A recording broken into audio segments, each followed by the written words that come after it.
Bonjour, bienvenue sur C'est la Love, je suis Clémentine. Et moi, Benoît. Et aujourd'hui, on va vous présenter notre 3e épisode de podcast qui s'intitule Le célibat. Alors, ça sera sur 3 parties. On va d'abord faire donc sur le célibat, ensuite les fréquentations et pour la partie 3, les fiançailles. On avait hâte de pouvoir faire ce podcast sur ces thèmes qui sont importants puis qui nous tiennent vraiment à cœur. Alors, pour commencer, on aimerait avant tout vous dire que le célibat, c'est pas une période qui est vide, qui est dénuée de sens, qui creuse. C'est pas non plus une malédiction.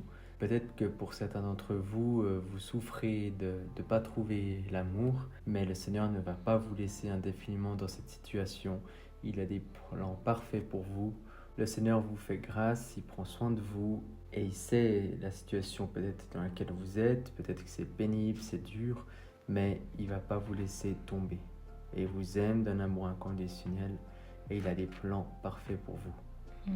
C'est vrai que le temps de célibat, on peut penser qu'on est là et puis on attend que ça nous tombe dessus, qu'on n'a rien à faire, alors que c'est faux. Le célibat, c'est vraiment un temps de préparation, aussi pour son futur conjoint, Oui. Pour apprendre aussi à nous connaître nous, à guérir sur certaines choses qu'on a à l'intérieur de nous, à être une personne entière et pas une moitié comme beaucoup le disent. Parce que c'est vrai qu'on entend beaucoup des gens dire « Ah, j'ai trouvé ma moitié, il me manque ma moitié, etc. » Et il ne faut pas oublier que Dieu il nous a créés, on est des êtres entiers. Oui. Et même le fait de penser que de trouver quelqu'un fera d'elle votre moitié, ça prouve aussi qu'on n'est pas prêt à se mettre en couple. Oui. Parce que si on pense qu'il nous faut une moitié, ça veut dire qu'on n'est pas entière, nous, et qu'il nous manque énormément de choses. Et ça c'est pas bon d'attendre. C'est faux, ouais. Parce que peut-être qu'on pourrait aussi penser que c'est vrai qu'avec ce côté de dire qu'on cherche notre moitié, c'est comme si on n'est pas complet. On est des êtres tout à fait entiers et c'est comme si en fait, tant que j'ai pas trouvé cette personne, je suis pas quelqu'un. Je suis pas entière. Alors c'est faux. Parce que Dieu nous aime, il nous a donné la vie, il a prévu, on est entier, corps, âme, esprit, on est une personne à part entière. Dieu nous a donné un caractère, un cœur et tout, on n'est pas incomplet, voilà. Et c'est aussi comme si notre vie, elle débutait seulement quand on est en couple, alors que c'est faux. Ensuite, le célibat, il sert aussi avant tout, quand on est dans cette période, à développer aussi notre relation avec Dieu, à développer aussi nos amitiés avec les gens qui nous entourent. C'est vraiment le moment propice, le terrain propice pour créer une intimité avec Dieu.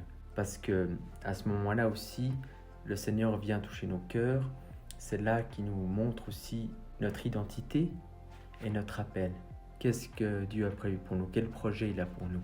Et c'est vraiment ce cadre qui est sain, qui est là pour commencer avec lui.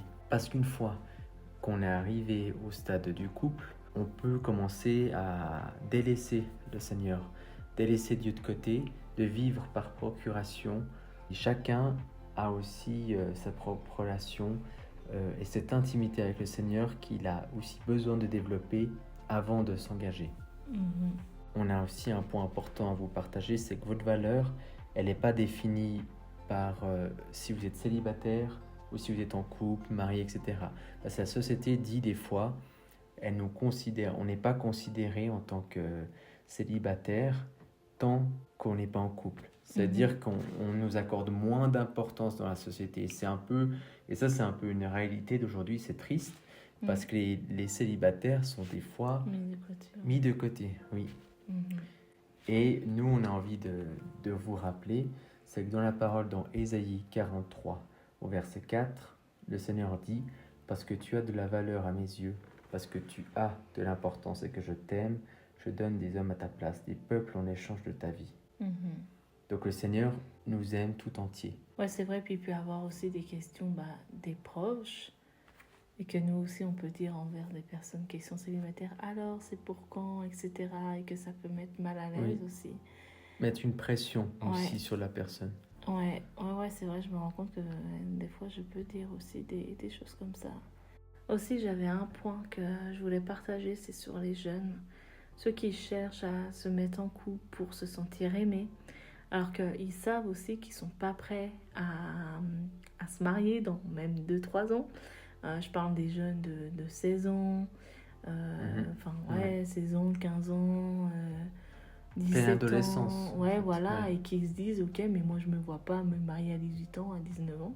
Mhm. Et en fait, c'est risqué parce que ça les fait tenir longtemps en relation et en fait, ça peut les pousser à avoir des relations sexuelles. Parce que Mhm. c'est Avant sûr le que, mariage, ouais. ouais, voilà, Mhm. c'est ça, avant le mariage. Parce que, bah, c'est sûr, attendre, être en couple pendant 4 Même ans, plus, des fois. Ouais. ouais, et se dire on attend qu'on va avoir par exemple 25 ans pour se marier ou qu'on va avoir l'argent ou que je vais arrêter mes études, etc. Et ben ça peut pousser à avoir des relations sexuelles avant le mariage. Et bah, c'est aussi Mhm. risqué. Ça, on en a parlé dans Ouais. un ancien podcast de l'épisode 2 sur relations sexuelles avant le mariage que vous pouvez aller écouter. Et puis Mhm. aussi, on sait quand on est jeune, on manque aussi de maturité. On peut voir les films qui nous donnent une fausse vision de l'amour, du romantisme.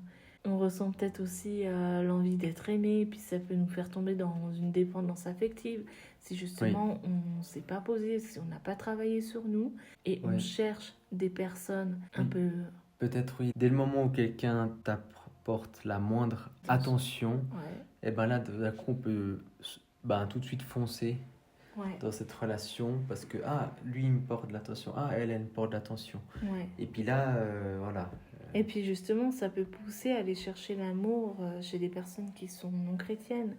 Mhm. Et en se mentant en nous-mêmes, ouais, Dieu les touchera, etc. Ou juste, Mhm. ah bah cette personne, comme tu as dit, elle m'a apporté de l'attention et tout, j'ai envie d'être aimée, je sens un manque dans mon cœur, Oui. etc. Et en fait, je vais vers elle.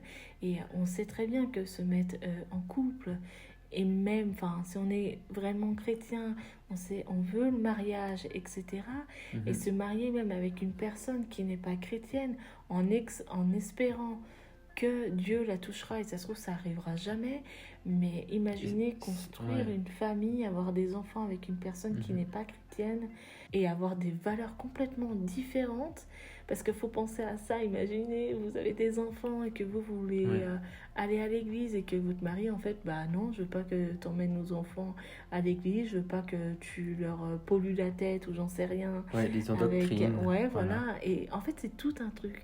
Donc c'est pour ça qu'il faut vraiment être ancré dans notre identité, savoir qui on est, fille de Dieu, fils de Dieu, et avant de pouvoir s'engager. Oui. Un point en plus sur ça, sur être avec une personne non chrétienne, bah, comme tu l'as dit, il y a quand même un danger derrière. Mhm. C'est que dans le pire des cas, la personne même peut t'éloigner de Dieu, Ouais, peut oui. t'amener loin de Dieu. Et là, il y a un réel quand même danger. Alors après, on peut être très fort dans notre foi, très, comment dire, on est plein d'assurance et tout, Mhm. mais il y a quand même un jeu dangereux. Soyez prudents et faites vos choix avec sagesse Mhm. et avec le Seigneur. Puis vous savez, Dieu, il nous aime. Et une rupture, ça fait très, très, très, très, Mhm. très mal. Et on peut mettre des années à s'en remettre. Et c'est pas du tout le plan de Dieu de nous voir souffrir, etc. Non, vraiment, il faut avoir de la sagesse pendant ce temps. C'est pas un temps où on fait rien, où on se tourne les pouces. C'est vraiment un temps où on travaille sur nous. Mais toi, tu dirais comment tu sais quand tu es prêt à rencontrer quelqu'un? Oui, alors c'est une bonne question. Merci. Alors souvent, c'est quand on se sent bien seul, donc qu'on a justement envie d'avoir quelqu'un à nos côtés, avec nous pour construire et pas pour combler un manque ou bien se sentir aimé. Mm. Donc c'est déjà, ce point-là est déjà important. Mm. Ouais, Ouais. ouais. Enfin, juste cette phrase d'avoir juste envie quelqu'un à côté de nous pour construire et pas pour combler un manque et se sentir aimé. C'est déjà une preuve Ouais, en fait de maturité ouais, en vous. ouais. Et vous avez le temps, vraiment. Des fois, on croit aussi que le célibat, comment dire, je rate quelque chose dans ma vie et tout. où on est poussé parce qu'on veut aller plus vite que ce que le Seigneur a placé dans nos vies. Mais vraiment, il y a un temps pour tout. Une chose aussi, c'est quand on attend de se sentir prêt pour entrer en relation, bah, c'est une bonne chose. Par contre, faut pas rester statique, attendre que ça tombe du ciel, comme si le Seigneur va faire pleuvoir des personnes sur vous, à côté de vous. Parce que la réalité, c'est qu'on a des gens à rencontrer, on a aussi le premier pas à faire, on a notre part à entreprendre. Oui. Par contre, attention, on ne parle pas de chercher 10 filles, 10 gars, parler à 10 filles, 10 gars en même temps, parce que le but, c'est pas aussi de blesser les autres, parce qu'on peut faire croire des choses aux autres, qu'on commence à rentrer en relation avec eux, et puis après, il faut être clair. Si on va aller plus loin, il faut oser aussi dire les choses, être franc avec la personne, avec les personnes. En fait, il faut rester ouvert quand des personnes peuvent s'intéresser à vous aussi, et prendre les devants quand c'est nécessaire. Les gars, s'il vous plaît, prenez les devants. Non, c'est vrai, non, mais aujourd'hui, on a l'impression c'est les femmes qui font tout.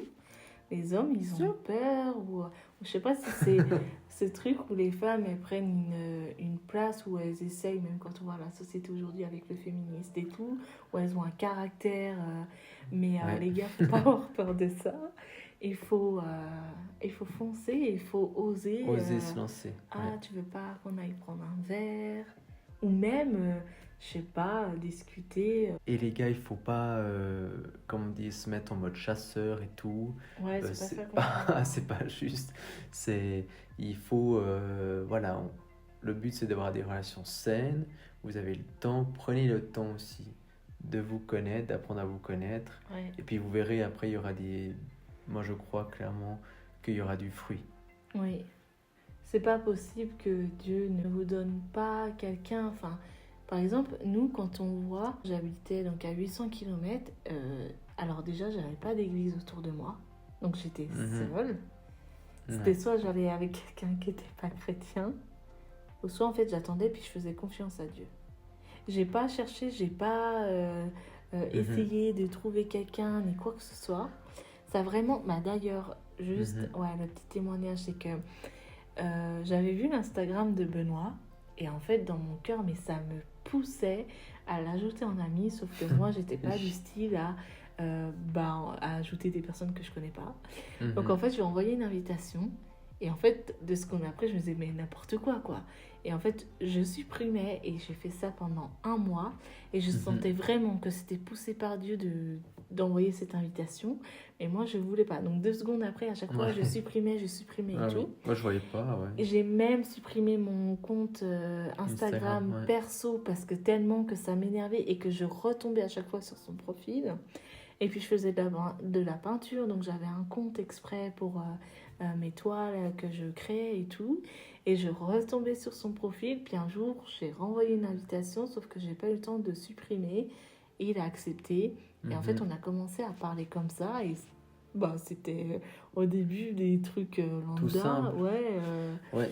Donc c'était, et je sentais à l'intérieur de mon cœur que vraiment le Seigneur me poussait. C'était pas moi, mais moi je voulais pas. Mais c'est pour ça, des fois, il y a des choses où on se dit, mais moi je rencontrerai pas une personne de telle manière ou de telle manière ou de telle manière. Une liste. Ouais. Non, mais même, tu vois, genre sur Instagram, non. Sur des sites de rencontres, non. Chrétien, je parle. À l'église, non. Enfin, voilà, des choses comme ça. Alors qu'en fait, il faut aussi être ouvert et puis entendre ce que le Seigneur dit dans notre cœur. Parce que j'aurais pas fait ça, j'aurais pas... Voilà. Et peut-être qu'on se sera jamais rencontrés. Exactement, ouais. Et c'est vrai que on pourrait aussi être tenté de faire une liste pour notre futur conjoint. En mode, alors moi j'aimerais qu'elle ait les cheveux blonds, qu'elle soit de telle taille, de telle ethnie, etc. Mais c'est pas... C'est plus que ça. Voilà, c'est plus que ça. Et donc, comme tu penses, c'est que... Ouais, mais c'est ça. Je pense que nous, on se serait rencontrés comme ça, mais on se serait pas calculé. Oui, c'est possible. Donc, n'ayons pas non plus des attentes irréalistes. Voilà. Et ne vous arrêtez pas non plus sur par exemple, vous voulez une blonde, elle est brune, ou, enfin bref, des choses comme ça. Ne vous arrêtez pas non plus sur des choses. C'est une Oui, personne, c'est une âme, c'est quelqu'un que Dieu a créé, et c'est pas juste un physique ou tel caractère, etc. Parce qu'une personne peut évoluer, son caractère peut évoluer, enfin, c'est plus que ça. oui, pas s'arrêter sur des a priori Ouais, ou des stéréotypes ouais. vis-à-vis des autres. Voilà.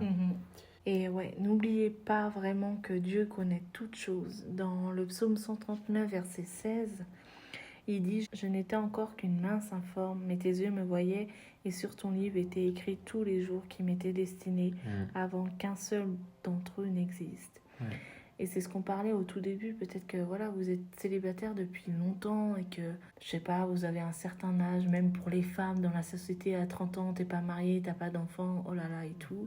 Ouais. Mais Dieu connaît toutes choses. Il sait ce qu'il a écrit pour votre vie, sur vous. Donc vraiment, mais c'est aussi de venir à Dieu et de dire, bon bah voilà, ça me pèse, mais qu'est-ce que je peux faire aussi? Qu'est-ce que je peux faire pour rencontrer quelqu'un? Par quoi? Ouais. Exactement.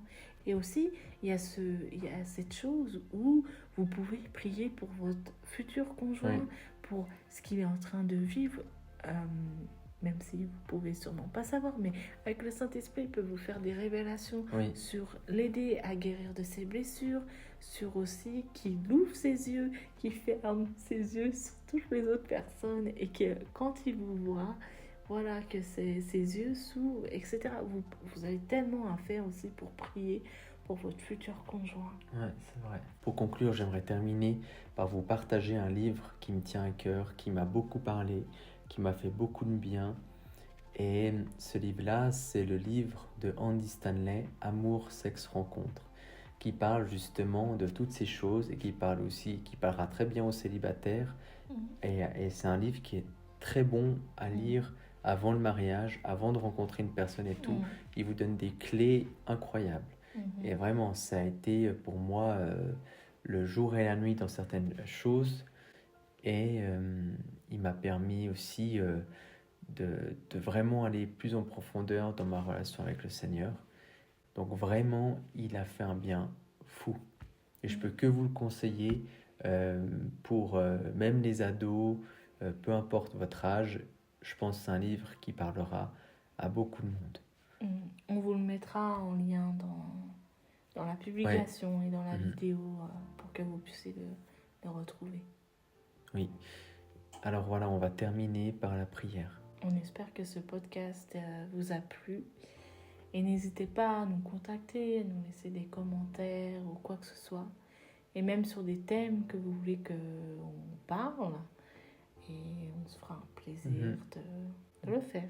Seigneur, on te remet ce qu'on a pu partager aujourd'hui, ce qui a pu être dit sur le célibat, ce qui est vécu.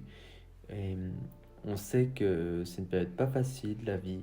C'est une période où parfois on peut se sentir seul, très isolé, où on a l'impression de ne pas avoir de la valeur, où on peut croire que j'aurai de la valeur quand je serai en couple, quand je serai marié, mais c'est totalement faux, Seigneur. Alors on veut briser ce mensonge dans le nom de Jésus, parce que toi tu nous justifies, toi tu nous aimes, tu nous as créés entiers, et tu as prévu des beaux plans pour nous, des plans parfaits. Et on veut croire que tu es à l'œuvre dans nos vies, dans nos cœurs, et tu nous prépares à rencontrer la personne qui nous conviendra parfaitement. Et vraiment, et c'est toi notre maître. On veut aussi te faire confiance. Peut-être qu'on voudrait que ça aille plus vite quand on est célibataire, mais il y a un temps pour tout, Seigneur. On veut croire que ton temps sera le nôtre. Merci de prendre soin de nous et de nous garder entre tes mains. En ton nom, Jésus, Amen. Amen.